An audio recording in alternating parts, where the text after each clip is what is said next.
นักท่องเที่ยวได้ประสบการณ์ทั้งวัฒนธรรมชนเผ่า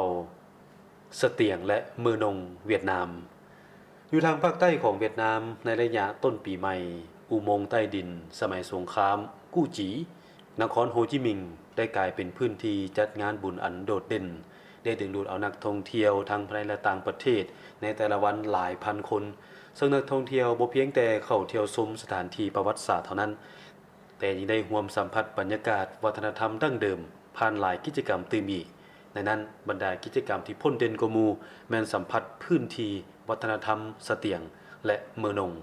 ในเสียงไม้ไผ่ที่ดังขึ้นอย่างคึกคืนและการเต้นลำอย่างพร้อมเพรียงได้ถ่ายทอดวิถีชีวิตชุมชนอันเป็นเอกลักษณ์ของชนเผ่าสเตียงและเมือนงสร้างบรรยากาศในงานบุญเต็มไปด้วยความคึกคืนและความสามัคคีในมื้อที่5ของเทศกาลวันบุญปีใหม่เพียงแต่วันเดียวนี้สถานที่แห่งนี้ต้อนรับนักท่องเที่ยวหลายพันคนและได้เข้าร่วมกิจกรรมการฟ้อนลำพื้นเมืองการทดลองเล่นดนตรีฮีนซึ่งเป็นเครื่องดนตรีโบราณของชนเผ่าก็ได้รับความสนใจอย่างหลวงหลาย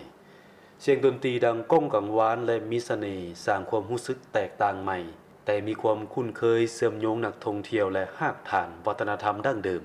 บ่เพียงแต่เสียงดนตรีและการฟ้อนลำกิจกรรมตามเข้าก็ได้นำพานักท่องเที่ยวกลับคืนสู่วิถีชีวิตการเฮ็ดเวียกของชนเผ่าสเตียงและเมือนงจังว่าการตามเข้าที่สม่ำเสมอบ่เพียงแต่สะท้อนถึงชีวิตประจำวันของเขาเจ้าแต่ยังเป็นการระลึกถึงรูปภาพแม่และเอื้อยน้องหญิงในอดีตที่ตามเข้าตลอดคืนเพื่อเป็นอาหารเป็นสัญลักษณ์แห่งความอดทนตื่มอีก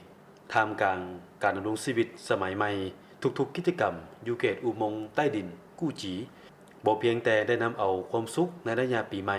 มาให้ทุกๆคนเท่านั้นแต่ยังช่วยฟื้นฟูและสืบสานคุณค่าวัฒนธรรมดั้งเดิมช่วยให้ชุมชนมีความสามัคคีและอนุรักษ์รักษาวัฒนธรรมอันเป็นเอกลักษณ์ของชาติไว้ตื่มอีก